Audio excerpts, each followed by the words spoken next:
यो मुलुक दुई ढुङ्गा बीचको तरुल जस्तो छ। प्रजा मोटा भया दरबार बलियो रहन्छ। राजाका भण्डार बनेका रैतानहरू हुन्।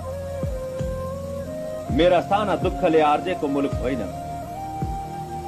सबै जातको फुलबारी हो।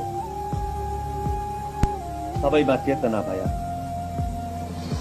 देशका महाजनहरू हाम्रा मुलुकमा आया भने दुनिया कंगाल गरी छाड्छन्। देशका कपडा लगाउन मना गरिदिनु, आफ्नो देशको कपडा बन्न जान्नेलाई नमुना देखाइसकाउनु र बन्न लगाउनु। यसो भया नगद विदेश जाँदैन। अन्याय मुलुकमा हुन नदिनु। निया निशा बिगार्न भनेको कुछ दिन्या कुछ खान्या। मेरो मुलुक 4 वर्ण 36 जातको फुलबारी हो। जाई कटक नगर्नु, झिकी कटक गर्नु। सबैमा चेतना भया